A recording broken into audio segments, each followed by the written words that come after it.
ลิ่นพิเศษเมนูอีกเมนูหนึ่งที่เขาจะท You should wash your hands first, eh? ำ and you don't measure a thing Nah, that's that. Blame, look, blame. Shell black pepper, scrape off. ว้า There. โอ้โห Good. โอ้โห Go when they cook too much, they go. That's perfect. เฮ้ยอร่อย Otherwise, it I've been in prison for 4 years. I just got out of prison. What did you do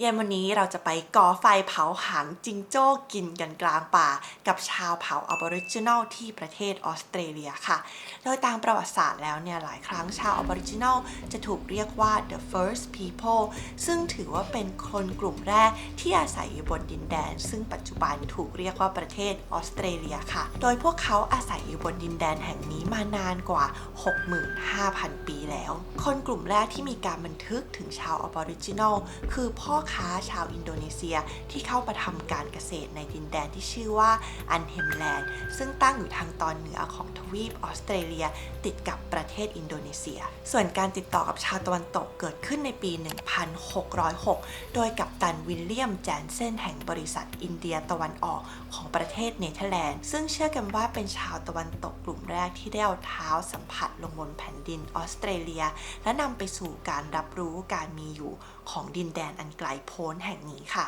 หลังจากนั้นเกือบ 200 ปีในปี 1770 กัปตันเจมส์คุกแห่งสหราชอาณาจักรก็ได้เดินทางมาถึงดินแดนแห่งนี้ในพื้นที่ที่ชื่อว่านิวฮอลแลนด์ค่ะและในวันที่ 22 สิงหาคมในปีเดียวกันนั่นเองเขาก็ได้ประกาศให้ดินแดนแห่งนี้ตกเป็นของสหราชอาณาจักรค่ะจากนั้นในช่วงปี 1788 ก็มีคนหลั่งไหลเข้ามาตั้งถิ่นฐานในทวีปออสเตรเลียเป็นจำนวนมากโดยส่วนใหญ่ก็เป็นนักโทษอย่างที่เราได้รู้กันตามประวัติศาสตร์นี่แหละค่ะคาดการณ์ว่าในตอนนั้นมีชาวออบอริจินอลอาศัยอยู่ในทวีปออสเตรเลียอยู่ที่ระหว่าง 750,000 คนถึง 1.2 ล้านคนแต่การไหลบ่าเข้ามาของชาวตะวันตกก็ค่อยๆทำลายชนเผ่าพื้นเมืองในฝั่งตะวันตกจนสุดท้ายผู้ปกครองชาวอังกฤษก็ยึดได้ทั้งหมดค่ะในช่วงแรกของการเข้ามาของชาวตะวันตกชาวบอริจินอลเองก็พยายามต่อสู้ค่ะแต่สุดท้ายแล้วชาวบอริจินอลกว่า 20,000 คนก็ถูกปราบปราม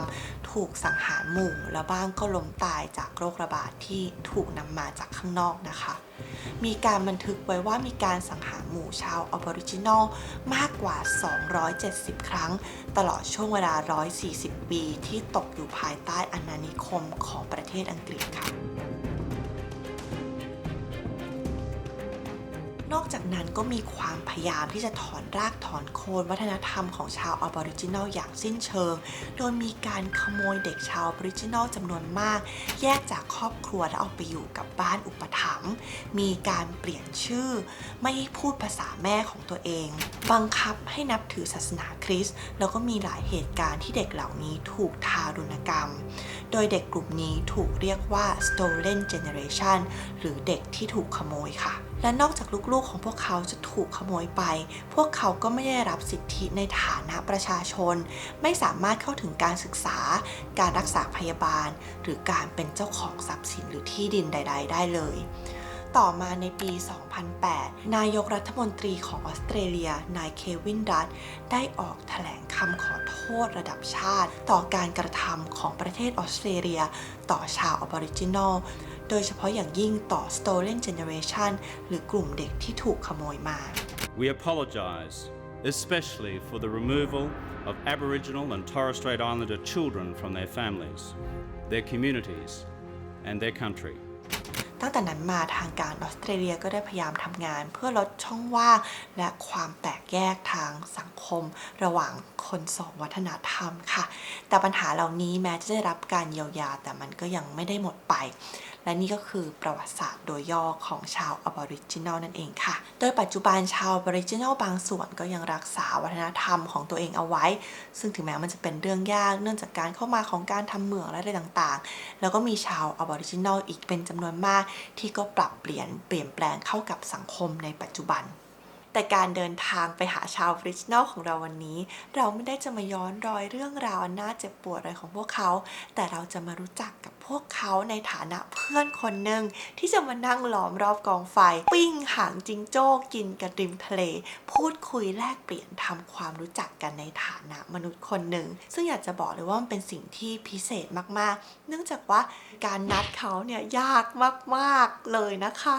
เพราะว่าเวลาของชาวออริจินอลเนี่ยคือจะตามใจเขามากเราพยายามนัดเขามาหลายรอบแล้ววันนี้เขาก็บอกว่าเขาพร้อมแล้วที่จะมาแม้ว่าจะเลื่อนไปถึง3 ชั่วโมงก็ตามถือว่าดีใจมากที่สุดท้ายมิ้นจะได้มาพบกับชาวออริจินอลก่อนที่จะบินกลับซิดนีย์ในวันพรุ่งนี้ค่ะครั้งนี้เนี่ยมีบินด่วนต้องรีบกลับไปเซ็นเอกสารที่ซิดนีย์ค่ะการจองตั๋วครั้งนี้ก็เลยเป็นการจองตั๋วแบบปุ๊บปับมิ้นเนี่ยก็ใช้ trip.com ในการจองตั๋วเหมือนเดิมแล้วก็อะไรประหยัดได้เราก็ประหยัดนะนอกจากดีลดีแล้วเนี่ยการจองตั๋วเครื่องบินพร้อมกับที่พักไปเลยก็จะได้ส่วนลดได้ราคาที่ดีกว่าการจองแยกกันด้วยค่ะเนี่ยนะคะลองไล่ดูนะก็จะเห็นเลยว่าราคามันก็ลดไปเยอะเหมือนกันนะคะความพิเศษของ trip.com คือระยะการจองเครื่องบินและโรงแรมเนี่ยมันยืดหยุ่นได้นั่นแปลว่าเราไม่ต้องจองไปกลับวันเดียวกันก็สามารถจะได้ส่วนลดได้ค่ะเช่นถ้าเราจองตั๋วเครื่องบิน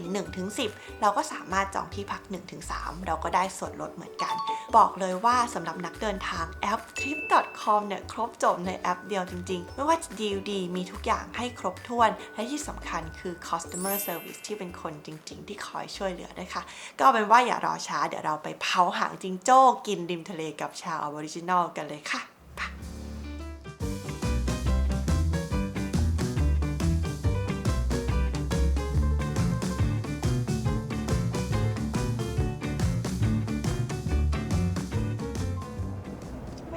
อันนี้เป็นคอมเพลสำหรับคน fly in fly out ใช่ไหมเนี่ยฮัลโหลนัสสูอยู่แคมป์ปะอยู่ห้อง อยู่ห้องใช่ไหมแอมขอเข้าไปหน่อยนะแอมขอพายูทูบเบอร์เข้าไปดูแคมป์หน่อยนะนัสสูขอโทษทีอ๋อจ้าแล้วจ้าโอเคเจอกันค่ะสวัสดีค่ะเป็นการโทรนัดแบบ1 นาทีก่อนจอดรถสวัสดีค่ะพี่ลูกทำไมเธอทำแบบเนี้ย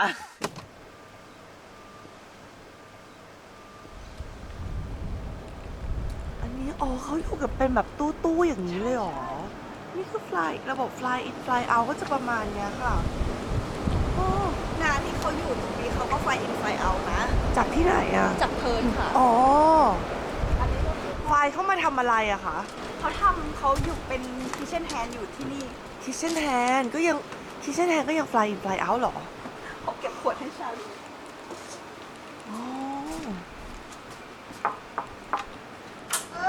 เพิ่งเลิกงานเหรอไม่ใช่เพิ่งเลิกงานเลิก สวัสดีค่ะสวัสดีค่ะสวัสดีค่ะนี่แหละมันก็จะเป็นห้องนอนเป็นห้องนอนแบบนี้ห้องนอนแล้วก็มีห้องน้ำอย่างเงี้ยเข้าไปดูเข้าได้ใช่ไหมคะเข้าได้ดูถอดรองเท้าก่อนไม่ต้องถอดด้วยโอเคอ๋อก็จะมีเตียงมีคล้ายอารมณ์ฟิลโรงแรมโอ้แต่ห้องเย็นฉ่ำเลยนะคะแอร์แบบแอร์ฉ่ำมากนะนี่ต้องยอมรับจริงๆหนูแอบดูห้องน้ำด้วยนะดูได้ไม่เป็นไรหรอกแล้วคือทุกบ้านส่วนใหญ่ก็จะเป็นแบบนี้ปะทุกห้องเป็นแบบนี้อันนี้ห้องใหญ่สุดเนาะห้องน้ำคือจะเป็นแบบมีห้องน้ำมีที่เก็บของทุกอย่างครบหมดเลยนะคะ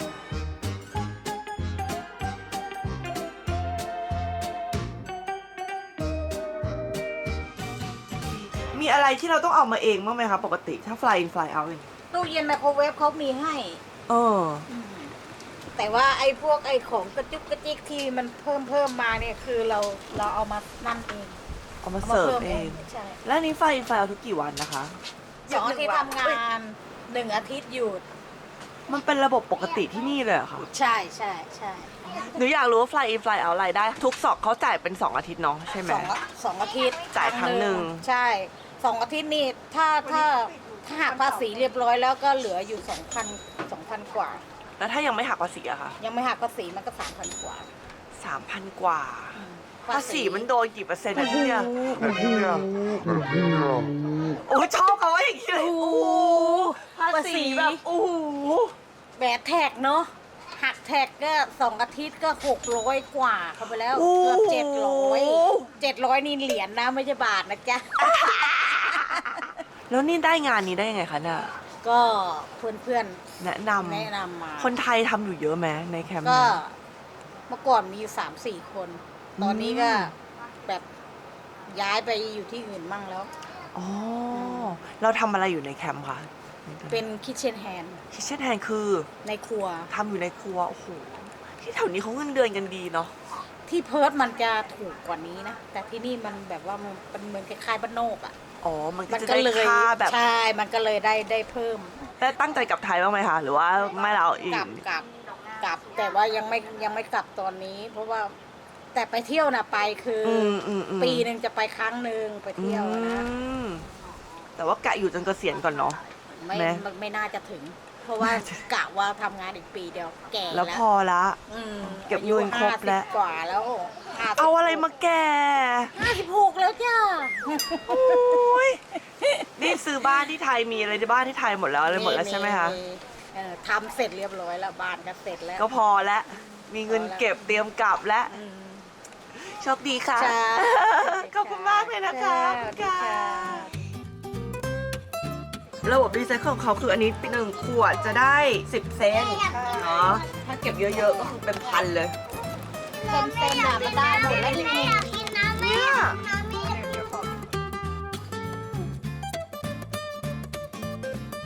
ว่ามันเป็นเรื่องที่น่าสนใจมากที่แทนที่จะสร้างเมืองให้คนแบบ เขามาอยู่กันจริง ๆ จังๆ อยู่ได้อะกลายเป็นว่าเน้นการแบบ fly in fly out แทนก็คือไม่ต้องสร้างเมืองเลยสร้างแคมป์แล้วก็บินมาบินเข้าบินออกบินเข้าบินออกจ่ายเบี้ยกันดานไป เป็นระบบของออสเตรเลียที่มินก็ไม่เข้าใจเหมือนกันว่าทำไมถึงทำแบบนี้จริงนี่ก็ยังไม่เข้าใจ ได้ยินมาตลอดแต่ก็จะแบบยังงงๆอยู่นะคะน่าสนใจน่าสนใจ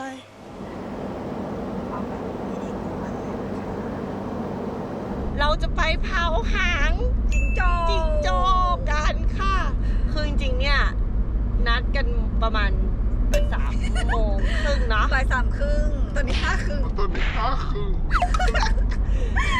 สักพักบอก4 โมงครึ่ง4 โมงครึ่งไปรับ สรุปให้ซ่อมรถอีกครึ่งชั่วโมง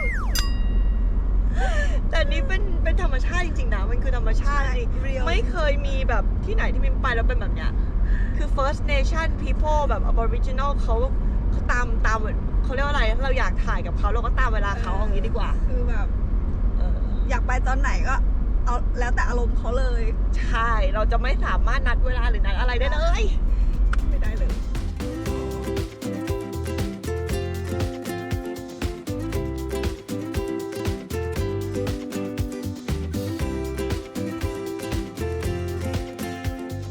อุ้ยมาแล้วเหรอเอาฟลอร์แล้วเหรอ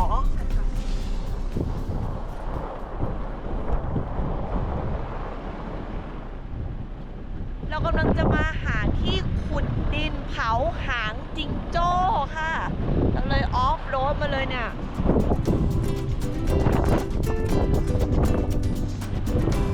หาเรื่องจริงเลย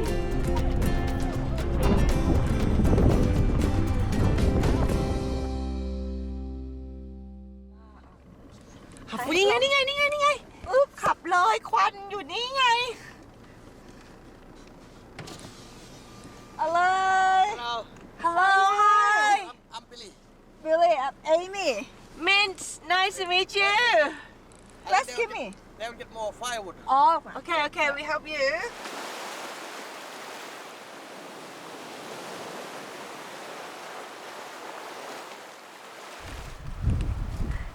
Hi I'm Billy. I'm Mint just a second Nice to meet you thank you for coming Yep. I welcome you to my country. Oh thank you so much Yeah, I was just at my mum's house, Ah okay and then the boys came there, picked me up. Ah Yeah. โอ้ปาร์ตี้ใหญ่เลยวันนี้เอาสวัสดีค่ะ Hello. Hi hello Hello. How you doing Hello. Mint Hi. Mint Brandon. Nice to meet you สวัสดีค่ะ Yeah. สวัสดีค่ะ เราต้องทำอะไรกันบ้างคะ Um, Get a thing in it, in the back there. Yeah. You're the one who wants to sing Kangaroo Tail. Yeah, All yeah, right. it's me. All right, yeah, I never you're tried telling us before. now. I said, yeah, we'll come and help you and... Thank you so much. Yeah, Thank that's you okay. so much. Yeah, no, we do this all the time and... Appreciate it. Yeah, and we do it with his family again.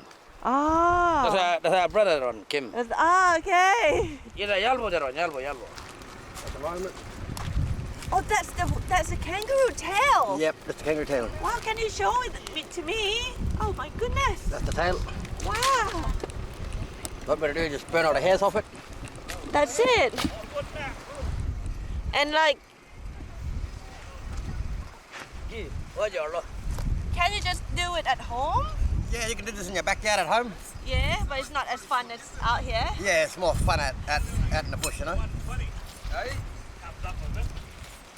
Oh, Okay, you first- can come. Come over here. First thing we do, we burn all the hairs off.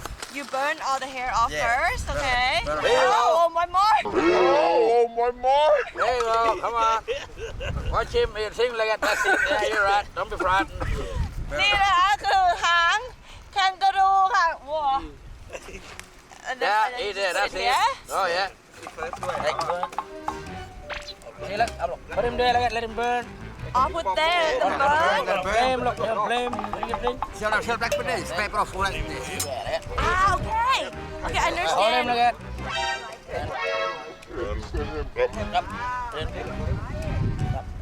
Up. Okay, cool. You go Now I know. It's like this, boop, boop, there and then up, and come back up, up. up. All that burnt part. All the burnt part. Do that here. Wow. So cool. Oh, And the pot. oh, so. Come back there. Do it You there. fucking yourself. Am I doing well? Yeah, good right.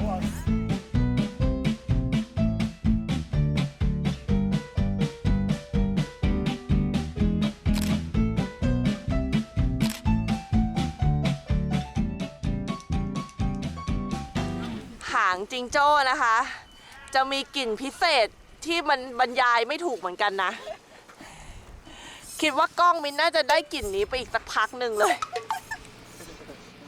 มันกลิ่นเหมือนขนไม่ไหม้อ่ะ ก็มันก็คือขนไหม้มันก็ถูกแล้วแต่ไม่ถูกประหลาดอะไร Yeah, huh?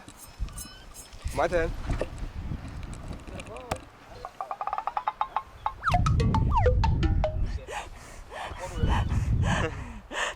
นี่คือไม่ชอบใช่ป่ะ เราไม่ชอบแคนการูเทล คนไหนชอบกินชอบป่ะ กินได้ ก็กินได้ เขาปกติเขากินกับอะไรอ่ะเปล่า ปกติพี่กินมาเปล่าใส่เกลือโรยเกลือ ๆปกติพี่กินบ่อยไหมคะ เมื่อก่อนกินบ่อยครับ แล้วทำไมเดี๋ยวนี้กินไม่บ่อย เดี๋ยวนี้ไม่ค่อยมีพวก อ๋อ ไม่ค่อยมีพวกกิน เพื่อนหาย When did you done it? So normally it's like emu, kangaroo, Turkey turkey, and goanna. and iguana. The country we're here on now is called Ngarluma. Ngoloma. Ngarluma, yeah, there's a Ngarluma Ngarluma. country. And there's a traditional owner there, that one. He's Noloma. He's Ngarluma. And you? And my country back that way. What's the country is yours? Gurama, Panawanika. Do you speak the same language? Like Different language. Oh, Like they got their own language, we got our language. You still preserve the language? Yeah, we still talk language. Yeah.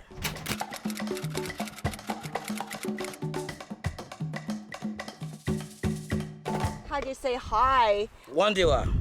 Hi, how are you? Wandiwa ngani anyada. Wandiwa Aniangdenda. Yeah, that's him. How do you say you're so handsome? You Bodebala. Oi. You Balobala. Bodebala with a B. You? Bodebala. You Bolibala. That's him, yeah. Well, I'm handsome. You are. Oh, fair enough. Yeah, yeah. Fair enough. Fair enough. With it. Why you have to put the foil on? Stop him from the skin splitting, and we don't want anything getting in there. Oh, you want? Ah, okay. You Yeah, don't want keep it- anything keep to it get clean, in clean, there. clean. พี่คิงค่ะตอนนี้เราทำอะไรอยู่คะเรารออะไรอยู่ เอาไว้ใต้ดินครับให้มัน หมก หมกครับหมก How long does it take though until it's like cook? Half an hour. Oh, okay. เขาบอกว่าเรายังไม่ถึงออสเตรเลียถ้าเราไม่อีมู ปอดเป็นเครื่องดื่มธัญพืชในกระป๋องค่ะ ไปแล้วเอาโอเค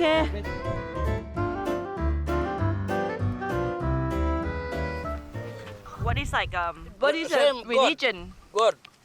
You believe in God Yeah, that's our religion, God. He's the one give us a law. He's the one give us law, give us the land. He's the one give us everything, language. Same law like Christian people. Yeah. I thought you would believe in more like Now we're not into aliens. No, not aliens! Not aliens! No, we don't believe in aliens or whatever. No! So it's a one Same. God. You believe in one God. One God, One like- God, like- one true God. Yeah, like how they believe in Allah, and we say we believe in. We call him Mingala. Mingala. Mingala, God, Okay. the sky God. So what do they do for you, and what do you have to do for them? Nothing. We just don't go breaking the law. What law? Traditional Aboriginal law. Like what? Like we can't go and to another people's country and make fire. How many wives can you have? Well, depends. I got no money at the moment. I'm broke. I thought no, but like She took my thing, took my kids, took the car, everything. The blood. Nah. no. Depends. Back in the day, they used to have 3 wives. And now? Nah. It's hard. Too much Facebook and Instagram And mom. and Snapchat. Too much. And they start fighting and get jealous. No good. I've been in prison for 4 years. I just got out of prison. What did you do? Drugs, sex, and rock and roll. When you have too much party, you end up in jail. Sex and drugs and rock and roll. Drugs, sex, rock and roll, bang. You have too much of it. Too much of your good time, yeah, you end up in bloody jail. And 90% of the indigenous people are in prison. Why? Because of drugs, sex, and rock and rolls? Half an hour, but drunk driving, no license, violence. Oh, this is such a sad story, isn't it? Because we are There's a- talking about it and like you're like tearing up. Yeah. Me too. I tear up. Look. No, the smoke making me. I'm not. นี่นะเมนูอีกเมนูหนึ่งที่เขาจะทำกันนะคะ ก็คืออันนี้ด้วยเป็นแป้งชนิดหนึ่ง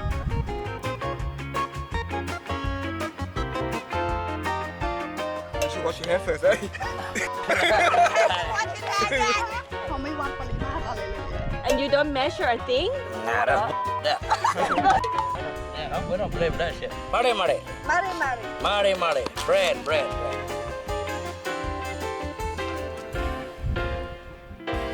Native with the clothes on over there. Oh, that's the same guy. that's our guy. Native with the clothes on. But 200 years ago, you'd have seen him over there naked. Lucky. So he changed. Yeah, he was a came And what's coming into the community or how they're running it. Some is getting good, Yeah. some getting worse through alcohol and Yeah. can't control the community through violence and Oh, younger wow. generations are not. Are they better though? Like younger generation or? They more than want them to white education to get them into school and job and want them to be like a white fella, have a house, car, and all Yeah, that. right. Some black fella they just like to live how to live, just live like that. So it just depends on the person. Depends on the person, and Yeah, okay. some prefer their kids to go to get education now. Yeah. It is getting harder to go out bush and Yeah, right. yeah, in some areas. It's good now. Yeah, but we didn't put sulfurating flour in there. Or you missing one ingredient? Yeah, you're right. It's still good. I'll still eat it with a kangaroo tail. I will still eat it too. Okay. นี่แป้งมาแล้ว Can I try a bit? Oh, so hot. It's so hot. Yeah. Stick there, stick. Yeah. Sure. I guess the water. แป้งที่เขาทำแล้วเขาก็ใส่ส่วนผสมไม่ครบด้วย แต่เขาบอกว่ากินเถอะ If we didn't invite you to dinner, you gotta take us to dinner. McDonald's. For sure For sure รสชาติมันก็เป็นแป้งจืดๆเลยค่ะ เค็มขี้มือหน่อยเคยกินแล้วเพลินนะ จริงๆอยากให้ไม่ลอง มันกินแล้วมันเพลินนะเหมือนจะไม่ได้แต่ว่าได้ว่ะ อลองชิมดูแล้วเธอก็จะติดใจทีนี้เธอก็จะแย่งกับเขาหันมาชิมใช่ป่ะมันก็หอมๆแป๊บนึงนะนี่ทำอะไรเนี่ยเขาปัดความสกปรกเขาทำอะไรนะมิ้นถ่ายไม่เคยทันเลย เพราะว่าทำไม่ทัน อะไรอ่ะ Oh, here you go. Here you go. Wow. Are you sure it's cooked? It's not cooked yet though. Oh, Yeah. it's cooked? He split. Confident. He's that split. You know he done. Oh, wow. There he. It's all from... Yeah, I'm looking at another 5 minutes beef. You got knife now with knife. Oh my God, you use your hand? Hot though. Huh? Wow. Wow. Yay. คือตอนนี้นะ คือหางจิงโจ้มันก็สุกแล้วเนื้อมันก็แบบ Make it a fish. You're making us what? Keep talking. Oh, I keep talking. Yeah, your language. Oh, you like it? Yeah. You like my language? Okay. It sounds like techno. พูดภาษาไทยเหมือนเช็คนะโอเค Hey, so นี่นะก็คือ เนื้อจิงโจ้ที่เราออกมาแล้วตอนนี้นะอยู่ เนื้อนี่มันก็ดีนะ เนื้อนี่มันก็โอเคนะควันมันก็ขโมงอยู่นะเฮ้ยเจ๋งควันมันก็ดีอยู่นะเฮ้ย นี่นะคะโอ้โห นี่นะคะคือทุกคนหางชิมโจ้หางชิมโจ้ Ham Chim Show. Ham Chim Show. Hey yo this is the หางจิง Chim โจ้ Show. Yeah. หางจิงโจ้ที่ทำโดยคนบริจินอล yeah put a bit of salt ใส่เกลือนิดหน่อย โอ้เราอะไรวะเนี่ยเอ้ยเหนื่อยเหลือเกินไปกินเถอะเนี่ยโอ้ย just นี่นะคะดูหน้านะคะ And what do you want language called? ไทย That's it. yeah should it be called longer รสชาติดีประมาณนึงเลยนะ เหมือนกินเอ็น เหมือนเอ็นเลย จริงๆเนี่ยเออโอ้ Go when they cook too much, they go. That's perfect. เฮ้ยอร่อย Otherwise they go mushy here. This is the best kangaroo meat I ever eat That's not enough, yeah, boo. It's the first kangaroo meat I ever eat Yeah. Thank you so much oh so good look ถ้าเอาไปต้มแบบก๋วยเตี๋ยวเอ็นเนื้อนี่คือชนะเลิศเลยนะคะทุกคน อันนี้คือซอสอะไรอ่ะ น้ำพริกตาแดง ฮะ อันนี้ไฮสตาร์ไม่ใช่ นี่มีความเป็นคนไทยนะคะ น้ำพริกตาแดงกินกับหางจิงโจ้นะคะ ทุกคนก็ลองกันนะคะ ทุกคนไปลุยไป หางแบบไม่หมก โอ้โหเผ็ดมากนะคะ น้ำพริกตาแดงเจอน้ำพริกตาแดงเข้าไปเพราะนึงนะแต่ราดเยอะด้วยไม่คิดว่ามันจะเผ็ดขนาดนี้ไง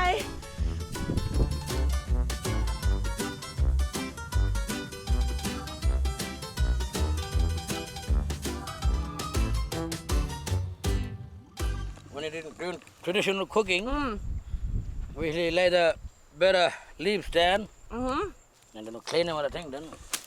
like this Yeah, clean them, clean them. Here a tan off, look, clean them. See, look at this one. Finish. See, come out good. ว้า There. โอ้โห Good. It's beautiful There. Here. Wait a minute. Here it. Ooh, looks so nice Yeah. That way and that way. See, two way. Which one you prefer This way. Ah, it look really nice, isn't it? It does. Nice and juicy. Mm-hmm. Wow. Is it all tendon? Or Huh? is it like tendon or meat? Yeah. It's tendon, right? Yeah. Good, good. And you can keep it for a couple of days. When you're traveling, you know. Cold meat. Keep it cold meat in the fridge. Or you can make stew. And you just keep it. You skin the tail and make stew. Oh, wow. Kangaroo tail stew with potato, onion and soup. Nice soup. กินหางแคนการูครั้งแรกในชีวิตใช่ไหมคะ ใช่ค่ะ เป็นยังไงบ้างคะ ก็ได้อยู่ ใช่ป่ะ ได้อยู่นะ แต่ก็ยังมีความขนลุกนิดนึง ทำไมอ่ะ นึกถึงแคนการูไง กระโดดจะน่ารัก ขอบคุณพี่คิงมากเลยนะ ถ้าไม่มีพี่คิงมินคงไม่ได้มีประสบการณ์นี้ในชีวิตเลย Thank you. Hey? Thank you so much for this opportunity Yeah, no, like thank you really Thank you too for the opportunity for coming out here and showing your brothers. You gotta say, why you wallow? Why you wallow Why you wallow nyenda? Why you wallow yenda Yes. which means That's mean you're a good bloke, like sharp. you're a good bloke Yeah. thank you so Yeah. much thank you so much No like worries. really Yes. I've been dreaming about this I'm not dreaming. experience and All I'm right. like I really Did you see me in enjoyed the it dream? Did you see me? Where was I? could have been the where was I? Could have been the kangaroo or something. I saw you were like a guy I saw a guy Must be. with a teary eyes That's the guy. that now. was you exactly you Yeah. But anyway, I reckon it would have been a good dream. But yeah. It was a good dream. Thank you so All right, much. yes. Appreciate it. Anytime. And thank you so Always. much. Appreciate it so much. Yeah.